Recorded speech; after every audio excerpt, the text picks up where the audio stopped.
Now, let's move on to this story. The Home Secretary, James Cleverly, has ordered a meeting with church leaders after it was revealed that the Clapham chemical attacker, Abdul Ezedi, was granted asylum despite lying about his Christianity. Files published yesterday show Ezedi was allowed to stay in the UK after a reverend supported his application.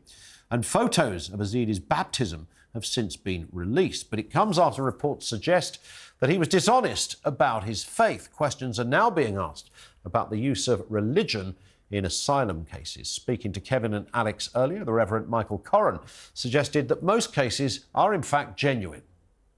You see through people and you have to be caring and compassionate. It doesn't mean you turn them away, but you don't always believe them. But you can help someone. You can try and feed them and you can try and find them housing and maybe some healthcare. That doesn't mean that you support their claim to be in a country when you know there's been a drastic criminal history to that person. And the idea that he had to be escorted to make sure that women in the congregation were safe is quite appalling. Well, I'm joined now by the journalist Steve Dew-Jones, who works for Article 18. That's an organisation raising awareness about the persecution of Christians in Iran. Steve, nice to have you with us. I mean, just give us your wider take on this idea that, you know, the quickest way to get your asylum claim rubber stamped is just to pretend you've become a Christian. And if you become a Christian, there's no going back to places like Iran because life would be a little tough. And that's a ruse that's being played out by the day. Is that true or false? It's a pretty complex issue. I think that there will certainly be people who see it as a way in which to gain asylum, certainly. At the same time, I know that genuine conversions are taking place, both of those who, before they arrive here or elsewhere in Europe or elsewhere, and also when they're here. So I think it's a complex issue, and it's a bit tricky to put it all into a little box. Yeah. I mean, if you were Columbo looking at some of these cases, and I get it, you know, people, of course, convert every day around the world in the way, you know, people change mobile phone contracts, people change their religion, and that's happened since year dot. And in most places, you can do that with little or no controversy whatsoever. But I suppose our suspicions are somewhat spiked when someone has rowed over the channel, arrived here, have no specific way of demonstrating the authenticity of their backstory or their case. So nipping down to the local Baptist church and having a bit of holy water put onto the forehead is the easiest way to do it. And I think most people would conclude that that's probably what is happening to maybe the majority of these cases, even if one or two are legit.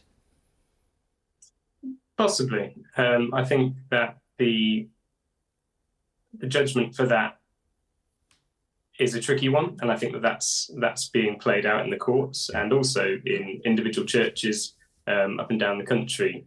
I think there's an interesting dilemma that the courts have, which is, you know, who is best placed to judge the sincerity of a conversion, and I would suggest that arguably it is the church leader, probably.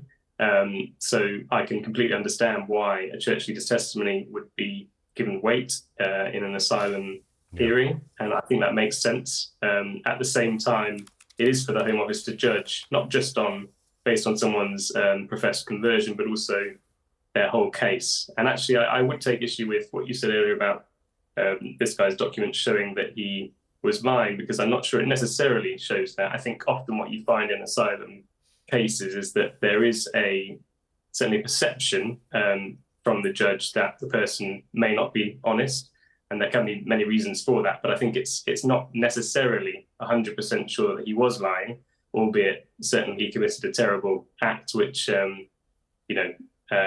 wouldn't suggest that he was telling the truth. But at the same time, I think it's not 100% just based on the documents, and even the fact that he committed this thing doesn't suggest that the conversion itself. No, but he'd committed, you know, other fairly nefarious acts before as well. So that, you know, this wasn't necessarily. That's true. So this wasn't necessarily somebody who had exactly a track record of being upfront and decent.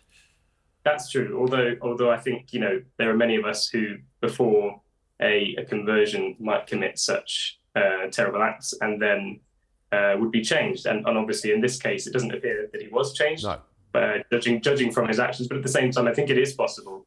I'm not saying it's definitely the case, but I think it is possible, even in spite of what he did, that the conversion could have been genuine. I don't know. Yeah. And that then he still did something bad afterwards. But for whatever reason, I'm sure that he and lots of other refugees come here very traumatized. So I'm just saying it's possible. I'm not saying that it was certainly. Well, I mean, anything is possible, but I think you might be in a minority of about one to think that this guy was probably a legitimate practicing Christian. That's possible. I just think that I think it's too easy to say that because people do bad things, that their conversion, was not genuine. Whereas actually, I think what's missed in this conversation is the potential trauma that these individuals go through, not least coming over here by boat, because there are actually no safe legal routes to the UK from, for example, Iran. I'm sure that there are from certain other countries, but I think that I think that it's a bit too easy to just put everyone into a paint them in a negative way. And I think one thing I'd also like to say is that I really appreciated the comments of a Baptist spokesperson at the Home Affairs Committee hearing recently, when he cited the consequences of the rhetoric is actually, it affects the church members the most. These people who are trying to go out of their way to welcome refugees, which may indeed be why some choose to then convert, because of the welcome they've received.